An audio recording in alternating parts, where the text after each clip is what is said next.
Hey, what's up everybody? This is Harry over at D20, and today I'm going to be doing a box opening of Kaladesh. It's the newest standard set from Magic the Gathering. It is a really cool plane. I really enjoyed the pre-release. I've done one draft of it so far, so still pretty little experience, relatively speaking, but from what I've played, I think this set is really boss, just for a lot of reasons, always a fan of the Artifacts Matter settings and sets and things like that. So, this set, really delivered, in my opinion. Yeah, let's go ahead and get started. Okay.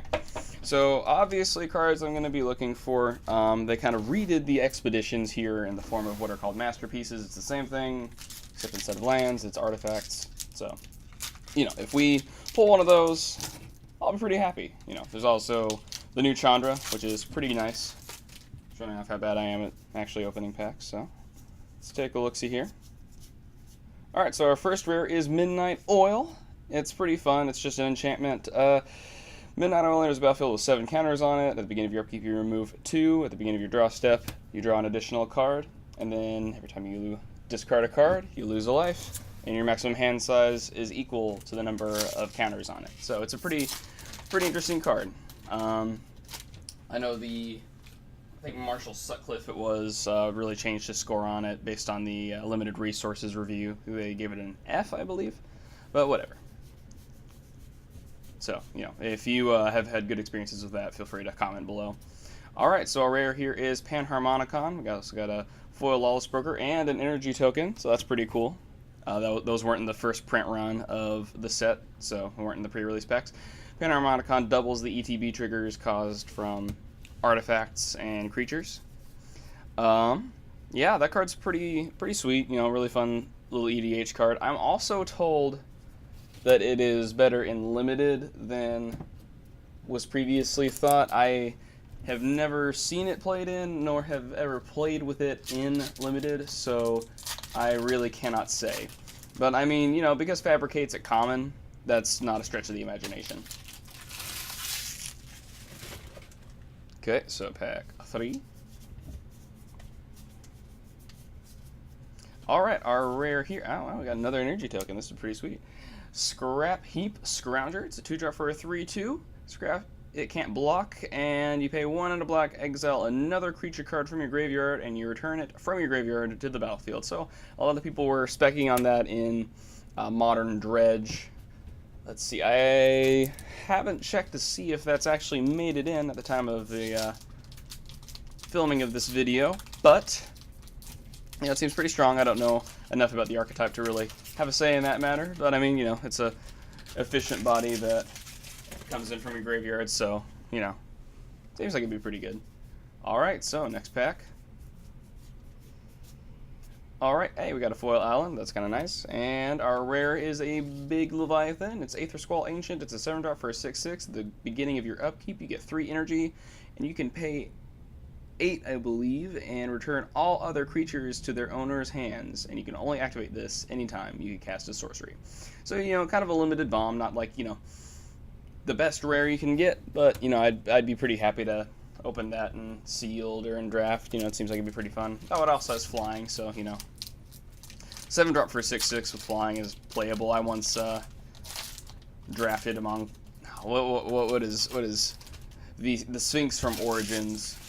I drafted him, and that went pretty okay. It's just 7-drop for a 5/5 evasive body, so not ideal, but he's the best card in the pack.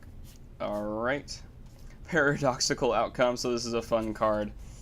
It's a 4-drop blue instant. Return any number of target non-land non-token permanents, pardon me, you control to their owner's hands. Draw a card for each card returned to your hand this way. So, kind of just like if someone casts a board wipe, you just cast this and draw a ton of cards, or if you're just like playing with like ETB triggers, I guess. Yeah, so it's not gonna bust any standard environments, but hey, it's a fun card. I am a big fan of janky EDH cards, and I am sure there are situations in which that would be pretty awesome. And like I described, like just in response to a board wipe, that'd be pretty sweet. Alright, so our rare in this pack is Wildest Dreams. So it is XX and a green for a sorcery. Return X target non-land permanents. I'm sorry, X target cards from your graveyard to your hand. I was thinking of Paradoxical Outcome again. Exile Wildest Dreams. So, you just can draw the best cards out of your graveyard. Just casting this for 5 seems pretty good. Just draw 2 of your best cards. Even 3, it's just kind of like an Ewit without the body. So yeah, I wouldn't first pick this in draft, but I wouldn't be sorry to have it in my deck, just recur some good stuff. I'm probably not going to see any standard play while Seasons Past is in the format, because I can just draw you a million cards if you support it right. Whereas that you just have to, like, really go out of your way to get the same amount of value. But hey, pretty good card. Alright, so we got another foil. Emerald Bruiser. And Key to the City. It's a 2-drop artifact. You can tap it and discard a card. Up to 1 target creature can't be blocked this turn. Whenever it becomes untapped, you may pay 2. If you do, draw a card. So yeah, it's a pretty good card. Sneak in some damage. As far as standard goes, people were kind of specking on it and just efficient creature decks, and you can cheese out some madness with the tap ability and not lose card advantage there. And just kind of use it as a... if you have like a madness to that thing, it's pretty sweet because you just like wind up going like, tap, cast a lightning bolt, make my guy unblockable, then draw a card next turn by paying 2. It seems pretty strong. Wow, we got a lot of energy counters. All right. Okay, Madcap Experiment. This card's pretty fun. It's a 4-drop red sorcery. Reveal cards from the top of your library until you reveal an artifact card, like Platinum Empyrean. Put that card onto the battlefield and the rest onto the bottom of your library in a random order. Madcap Experiment deals damage to you equal to the number of cards revealed this way. So this is one of those just really funny Johnny cards that a lot of people were specking on. Specking might not be the correct word, but a lot of people... there was a lot of discussion online and in shop that I witnessed, so yeah, it's a really, really goofy card. I don't know how good the modern application of just grabbing Platinum Empyrean with that is, because, even just like an 8/8 vanilla, well, sort of vanilla, isn't, that great as far as modern goes. Alright. Oh, sweet. Demon of Dark Schemes. This is a really huge bomb in Limited. The sky is still blue, other obvious things. So it's a 6-drop for a 5/5 flying. Already pretty awesome. When it comes in, it Massacre Worms, so that's all creatures get -2/-2 until end of turn. And whenever another creature dies, you get an energy. You can also pay 3 and 4 energy to put target creature card from a graveyard, even your opponent's, onto the battlefield under your control tapped. So really this card just keeps getting better and better. So you just start with a 5/5 flying for 6, which is a really good rate, and then it just kills everything when it comes in. And there's a lot of X2s in this format, especially like servos, and the Fabricate guys usually have like 3 toughness. So you'll probably pick up a kill or 2 when you cast him. It's very likely. So that card's pretty awesome. Okay, Ghirapur Orrery. Kind of an EDH card. It's a 4-drop. Each player may play an additional land on each of his or her turns. At the beginning of each player's upkeep, if that player has no cards in hand, that player draws 3 cards. So yeah, that'd be really fun, and kind of like an aggressive, like, hand dump EDH deck. Yeah, I kind of like that style of artifact where you get that in like Panharmonicon, where they're just like pretty like fun little artifacts that don't really do anything when they come in, but they have just like nice little like gradual effects. Those are really fun in Commander and stuff. So, and you never know. You never know when something's gonna get broken in Standard. All right. Okay, our rare is Electrostatic Pummeler. This card's kind of funny. So it's 3 for a 1/1. When it enters the battlefield, you get 3 energy, and you can pay 3 energy if you get +X/+X, where X is its power. So when I first saw this spoiled, I thought you only had to pay 1 energy, and then I went into my Magic group chat on Facebook, and everyone was just like, like saying it was, pretty bad. And I was like, what are you talking about, guys? This card's like awesome. It swings for 8. And then, like, you know, if you pump it, it's just, you can just like kill someone on like the next turn, and if you can give it haste, you just like destroy them. But then I reread it, so it was like, wow. All right, next pack. All right, captured by the consulate. A pretty strong limited rare. You know, there's a lot of commons and uncommons that I'd probably take over it. Mostly because the enchanted creature can still block. It is kind of nice that it blanks a removal spell of your opponents, but you know, I'd probably take the common pacifism over it most of the time. No, I'd probably still take that. I'm not at the Pro Tour. It's a fun card. Alright. Next pack. Hey! Sweet! So, Chandra Torch of Defiance. This is just a boss card. It's a 4-drop for that comes out with 4 loyalty, not 4 toughness. You +1, exile the top card of your library. You may cast that card. If you don't, Chandra Torch of Defiance deals 2 damage to each opponent. So they're really working with the use it or lose it in mechanic in Red's design space. That's where you exile it and you can cast it from exile. But if you don't, it just stays in exile. Another +1 ability, add 2 red to your mana pool. -3 is Flame Slash, 4 damage to target creature. And then the emblem, the -7 gives you an emblem, or whenever you cast a spell, you deal 5 damage to target creature or player. So, yeah, this card is really sweet. Hasn't seen much standard play right now, but that's because, you know, new standards tend to be very fast. So, you know, once I'm sure there's going to be like some kind of red-based control deck or mid-range deck that, you know, really uses her to her full potential. So yeah, really happy about that. Hey, sweet. All right, so this is the green-black fast land. Not much to say there. You know, they finished that cycle with the enemy fast lands. You know, the blue-red one, I suspect is going to be the most valuable, just because of like Delver decks and things, but you never know. The blue-green one might be played in Infect. I don't know a lot about you know, as far as like Infect's land base. I don't know how the decision making there is. So Marionette Master is another like pretty strong limited card. It's a 6-drop for a 1/3 with Fabricate 3. Whenever an artifact you control is put into a graveyard from the battlefield, target opponent loses life equal to Marionette Master's power. So yeah, pretty awesome, pretty awesome. And that's any artifact, because it's not where it is dies, so if it's a non-creature artifact, that triggers too.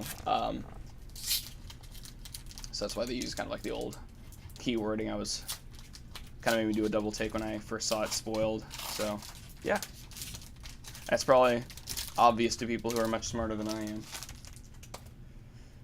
Okay. And our rare in this pack is Pia Nalar. She's pretty sweet. I managed to draft her in the draft I did the other day. So it's a 3-drop for a 2/2. When it comes in, you put a 1/1 colorless stop artifact creature token with flying onto the battlefield. You can pay 1 and a red. Target artifact creature gets +1/+0 until end of turn. So, you know, you can pump up that Thopter. And you can sacrifice an artifact. Target creature can't block this turn. So, you know, really versatile card. Pretty glad she's coming into standard as Coco is leaving. So, yeah. I mean, I guess it wouldn't be as broken as a lot of the other 3-drops, 3 and less drops, but, you know, it would just be more fuel on the fire. Alright, so next pack. Okay, Syndicate Trafficker, kind of like a little decent limited card. So he's a 1 and a black for a 3/1. You can pay 1, sacrifice an artifact, you put a counter on him, and he becomes indestructible until the end of turn. So, you know, you can just cheese out a lot of extra damage, blanket removal spell, wind up with like just a pretty big dude. So, you know, he's a pretty fun little card. And he, you know, plays well with like servos and just little expendable artifacts and things like that. He plays well with like puzzle knots, if you're into that. Yeah. Okay, so got a foil crab, so that's pretty cool. And then Lathnu Helion. It is a 3-drop for a 4/4 with haste. When it comes in, you get 2 energy. At the beginning of your upkeep, you sacrifice it unless you pay 2 energy. So, you know, he's kind of the newest flavor of the ball lightning thing, but you can like keep them around. So you know, you just play them, bash, pass. You know, you basically just get him for 2 turns unless you can support him, and then you know, yeah. So he's just a fun card, really aggressively costed, and yeah. All right. Okay, Beaumont Courier. So Luis Scott Vargas was actually pretty high on this card. It's a 1-drop for a 1/1 haste. It's an artifact creature. When it attacks, exile the top card of your library face down. You can pay red, discard your hand, and sacrifice Beaumont Courier. Pardon me. Put all cards exiled with Beaumont Courier into their owner's hand. So you know, pretty fun card. You know, you sneak in for like 1 extra damage. He can also crew some vehicles and things, like the looter scooter, and you know, at the end of the game you can just like cash him in for 2 or 3 cards, and he's worth it. So yeah, that seems what an aggressive deck would want. Just fill your hand up with like the last few bolts you really need. Bolts is a manner of speaking. I don't think Modern Burn will want that. Okay, so our rare here is, hey, the looter scooter. I'm very, very, very happy to see this. This is one of the more constructed playable cards in the set. It's a 2-drop vehicle for a 3/3 with flying. When it attacks or blocks, you may draw a card. If you do, discard a card. So, you know, just a 3/3 flying for 2 that just improves the card quality in your hand is obviously nuts. And the crew 1 is often a small setback. But, yeah, that card is very powerful. So, really happy to have pulled that, and Chandra. Yeah, so far, I'm fairly happy with this box. You know, we got the Fast Land, we got Chandra, we got Smuggler's Copter. So, you know, there was, I believe, 32 copies of Smuggler's Copter in the top 8 of the most recent tournament. So, yeah, speaking of vehicles, Fleetwood Cruiser. It's a pretty sweet card. It's a 4-drop for a 5/3 with Trample and Haste with Crew 2. But when it enters the battlefield, it becomes an artifact creature until end of turn, which is pretty big. So yeah, you know, it's like a pretty nice aggressive card. Can just like smack for 3. And then Crew 2 is not that steep of a price. So also the art is really awesome. I like the art on all vehicles quite a bit.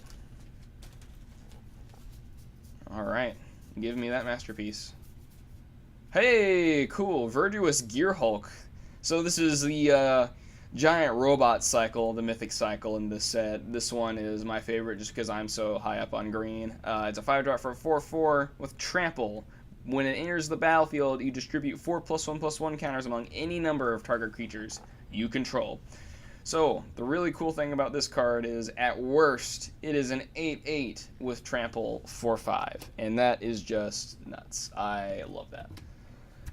So yeah, someone played that against me in the pre-release, and it was just awful. I lost that game, if you can imagine. So yeah, and he had a bunch of like flyers and stuff, so I was just like, oh man. Yeah, but that cycle in general is just really sweet.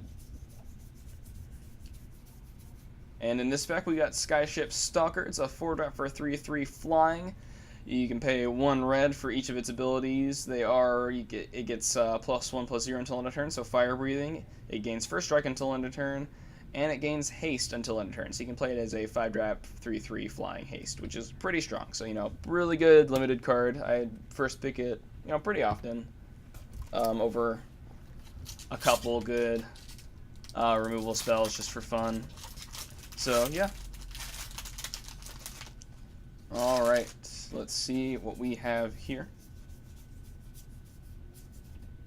Whoa, that's so cool. We got, I'm sorry you got overshadowed, Metalwork Colossus, but this is a foil Smuggler's Copter, so yeah, I am sure this will be pretty good value. You know, it's a really wildly constructed playable card, and in foil, yeah. I'm a big fan of Metalwork Colossus too. I don't know how like good it'll be in Standard. I think there was a deck that showed up that played a bunch of vehicles and like Hedron Archive to, you know, Hedron Archive's pretty sweet. It just in essence reduces his cost by 6 because it reduces it by 4 and then you can pay 2. So that's cool. But yeah. Yeah, it doesn't have trample, so there's that. But yeah, the foil Smuggler's Copter. Oh, man. That is great. Alright, what do we got here? Okay, we got a foil Wild Wanderer, which is a pretty fun card. I like things that have rampant growth on them.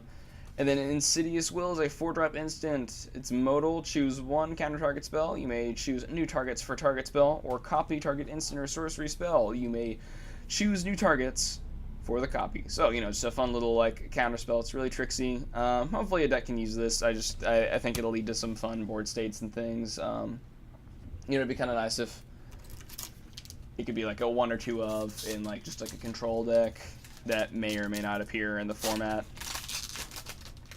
So, yeah, probably won't show up in Modern since it's the same mana cost as Cryptic Command, which is just way better. But, you know, Standard, you never know. I said you know, and you never know in the same sentence. That's funny. Anyway.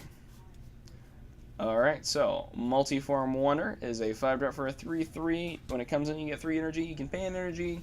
It gains your choice of Flying, Vigilance, or Lifelink until end of turn. And you can pay an energy, and it gets +2 -2 or -2 +2 until end of turn. So you can, like, switch it around, and it's pretty sweet. I mean, you know, you can just attack for 5 Vigilance, Lifelink, Flying.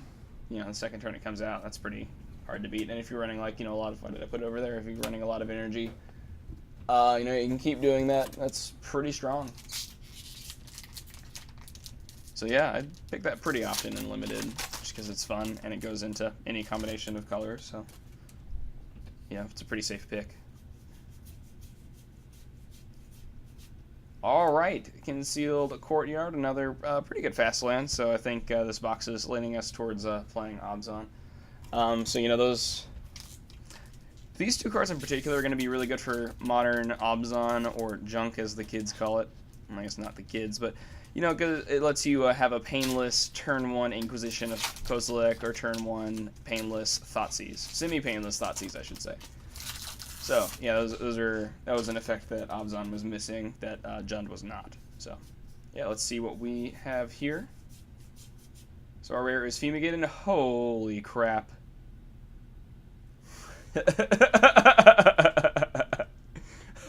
Okay, this box is nuts. Mana Crypt. I don't even want to, like, touch this. Okay, I'll just lay this over here. Okay. Whoop. I'm so sorry, Fumigate. I love you too, but that's a Mana Crypt. Okay. Woo! And there's James T. Risner with the thumbs up. Alright, I can just burn the rest of this box. That is so awesome. Wow. Okay, Chandra and Amanda Crypt. That's, yeah, that's, I've seen some pretty good boxes in my day, but, you know, huh. Well, okay. This pack had better be good, because it's got a lot to live up to. Alright. Okay, Confiscating Coop. Really, really good in Limited. Not as good as a Mana Crypt, but really good. Choose target artifact or creature. You get 4 energy. You may pay any amount of energy equal to that permanent's converted mana cost. If you do, gain control of it. So, you know, it's pretty good against Mana Crypt, because Mana Crypt is a 0-drop, so you don't actually have to pay any energy, and you just get to steal your opponent's Mana Crypt. Woo!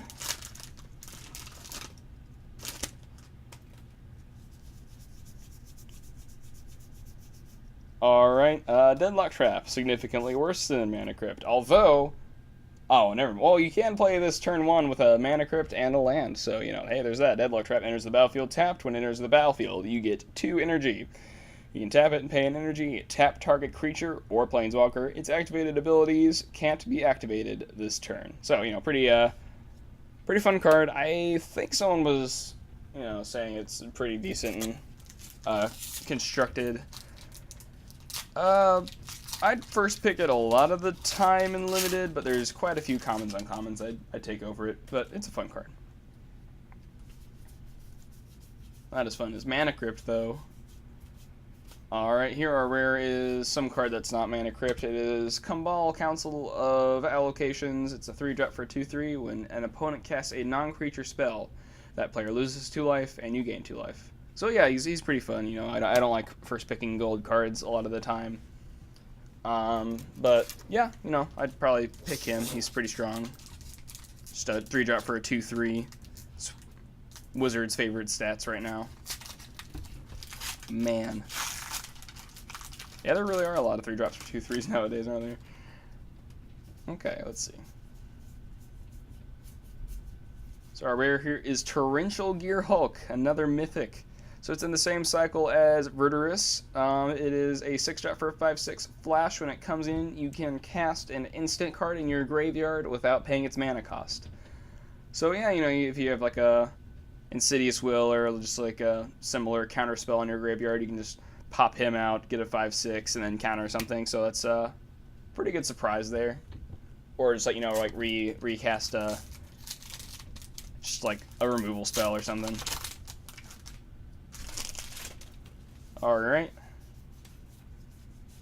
Let's see what we have here. So our rare is Padim, Council of Innovation. It is a 4-drop for a 1/4. Artifacts you control have hexproof, which is pretty cool. At the beginning of your upkeep, if you control the artifact with the highest converted mana cost or tied for the highest converted mana cost, you draw a card. So, you know, just anything that has asymmetrical extra card draw for you is pretty good. It's kind of a non-bow with Mana Crypt, of course, because the Mana Crypt has 0 converted mana cost, and unless your opponent controls no artifacts or only artifact tokens, you'll never draw any cards off that. So, you know, it's trash. Although you can play it turn 2 if you have a Mana Crypt. So, there's that.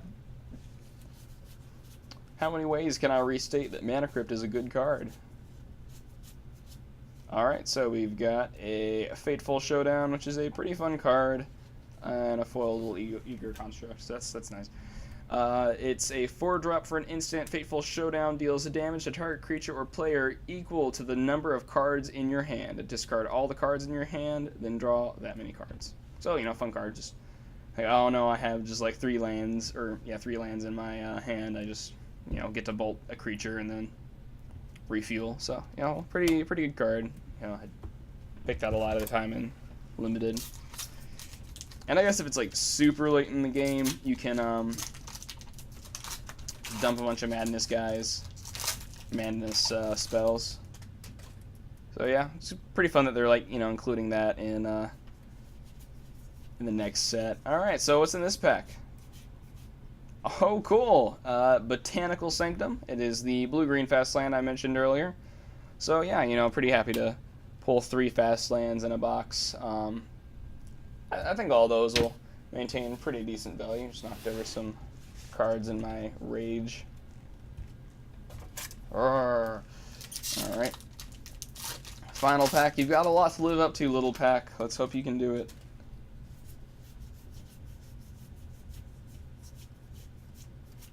Alright, Aethersworn Rock. Really huge limited bomb. 4-drop for a 3/3 of flying. When it or another creature enters the battlefield under your control, you get energy. And when it attacks, you can pay 2 energy. If you do, put a +1/+1 counter on it, and tap 1 target creature defending player controls. So yeah, really strong card. Tap down their best blocker, hit them for at least 4, which is a good deal for flying. So yeah. I think it goes without saying, I am delighted with this box. This is crazy. We got, you know, Chandra, we got Mana Crypt, nothing up my sleeve. You saw me open the packs. That was so sick. Yeah. Thanks for watching, and be sure to stop by D20 for all your Magic the Gathering and various other hobby and board game needs. Thank you so much.